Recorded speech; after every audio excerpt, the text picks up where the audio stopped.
46 days update tayo mga kabukid dito sa ating mga alagang tilapia. Ayun, dito naman tayo sa ating kapispanan. Ito na sila mga kabukid. Bali kahapon, nakapagpakain tayo kompleto mga kabukid. Plus, pamerenda pa tayo nung hapon. All in all, nakapagpakain tayo ng 4 na beses mga kabukid. Binabawi natin yung mga hindi nila nakain ng mga nagdaang araw. Kasi nga, nag-uulan na. Yan, nag-aanap na sila ng pagkain. No? Tara ulit doon mga kabukid. Habang ng kwekwentuhan, magpapakain tayo.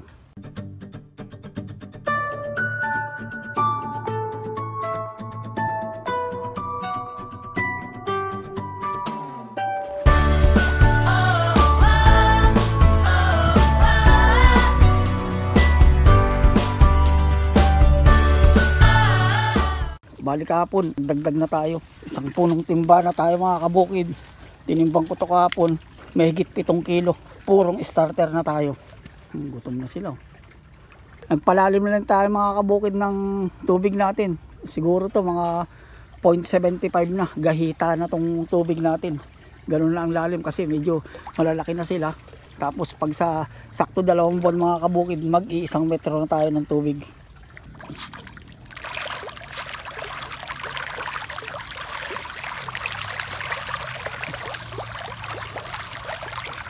Lalo na pagka sumikat ang araw, mas malalakas silang kumain.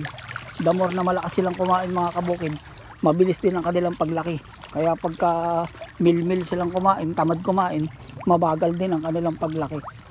Kaya mas maganda sa mga tilapia natin, malakas kumain.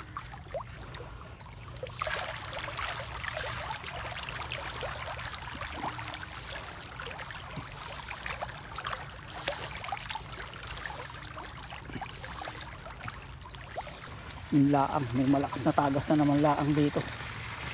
Ang lakas to. May butas.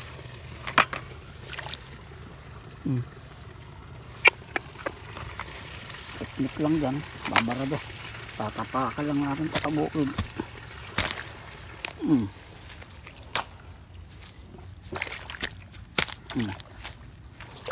Gawa ng kwanto, binubutas ng mga mababait pagka nauuhaw sila. Kaya dapat palagi malinis tong gilid na to, dahil nga nag-uulan, mabilis tumubo yung mga damo. Kaka-grass cutter ko lang yan, wala pang 2 linggo. Yun naman tayo sa third pan dito sa malaking fish pan.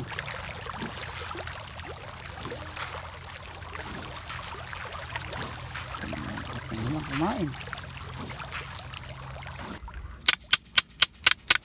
Pero kagabi mga kabukid, ang lakas ng ulan dito sa amin. Ayun, siguro mga madaling araw huminto, tapos sa mga alas 6 tumikat na yung araw. Palagay ko gaganda ang panahon ngayon. Kaya lang, para may balita ako mga kabukid na may panibagong bagyo na naman.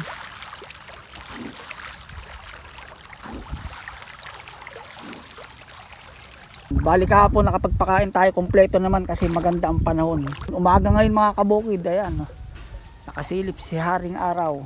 Bali ang pakain na natin, nilagay ko na rito sa sakot, di na kasi sa timba mga kabukid. Bali ito 11 na tabo na to, 11. Tinimbang ko kanina 8 kilos na mga kabukid. Nakaraan 7 kilos lang tayo.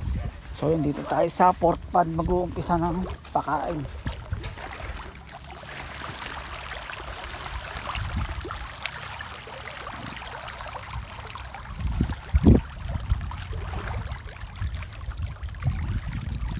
Sa mga hindi nakakaalam mga kabukid, recap, alala ko lang, Independence Day nung kinarga to, June 12.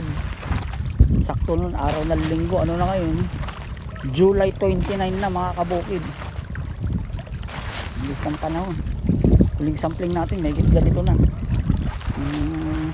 Kailan ba yun? Isang araw ata. Sana gumanda ang panahon magkahapon mga kabukid, para kompleto ang papakain natin. Minsan ina-4 na beses ko pa sila, pero kahapon 3 beses lang.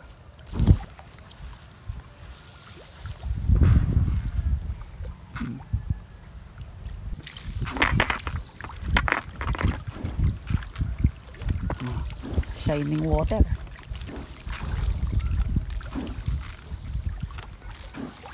May ilibon na naman. Ayun, tigka. Ha! 48 araw. Ito ng Ang panahon namin dito ngayon, mahangin, habagat, pero nakasilip ang haring araw, so pwede tayo magpakain. Ito yung recap kahapon.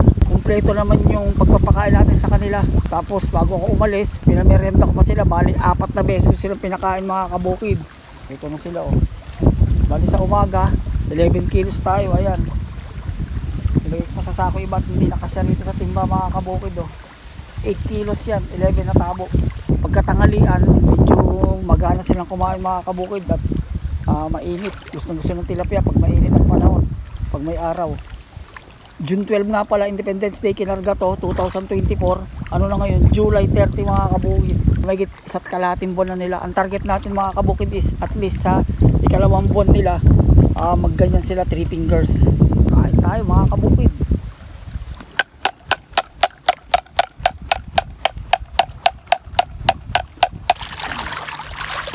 Bali, starter pa rin mga kabukid ang pakain natin. Pa rin nagbabago.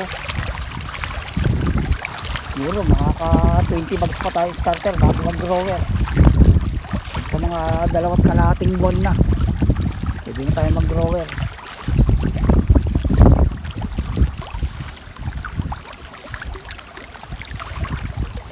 So pag naramdaman natin mga kabukid na bitin na sila sa 8 kilos o 11 na tabo, dagdag ulit tayo. Ganun lang mga kabukid, basta tansya-tansya lang.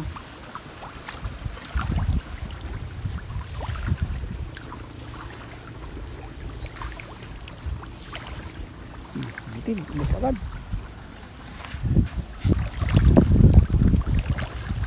Iniikot pa rin natin sila mga kabukid at meron pa rin mga tamad na lumapit. Kuminsan nasa kangkungan sila. Ayun, lumalapit pala yung iba. Ayun lang, meron naman tayong tagas. Ayun.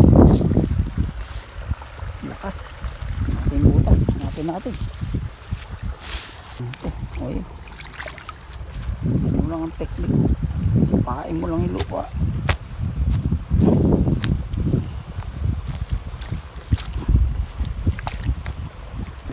Ang butas oh. Ang laki oh.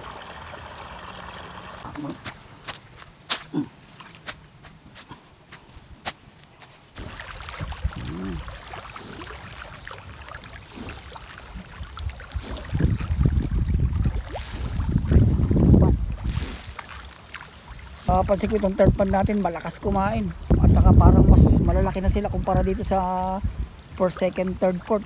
Kasi maluwag sila mga kabukid, 4K lang kinarga natin dito. Mientras kasi maluwag sila, mas madaling lumaki. Kasi malaki ang space nila. Isda kasi habang lumalaki, dapat lumalaki rin ang space nila. Kaya advice ko na 5 to 7 pieces lang per square meter ang dapat ikarga nyo. Huwag crowded kasi mahirapan sila lumaki. Tayo sa fourth pan.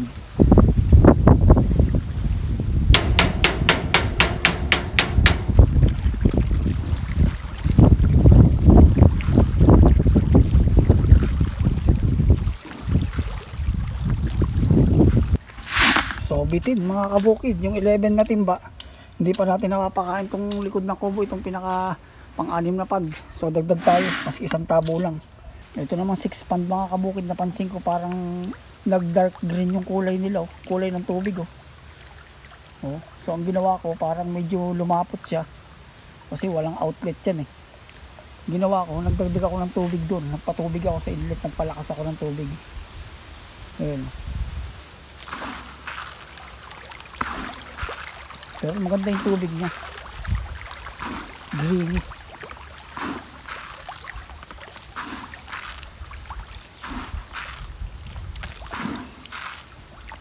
So yun mga kabukid, ang update natin ngayon sa ating ika 48 days. Subscribe nyo sa ating channel, na BNS channel. Meron tayong dinagdag na channel, gawa ko ibang channel about naman sa karaoke. Yung mga mahilig kumanta mga kabukid, lagay ko lang sa taas, Kas Karaoke mga kabukid. Salamat!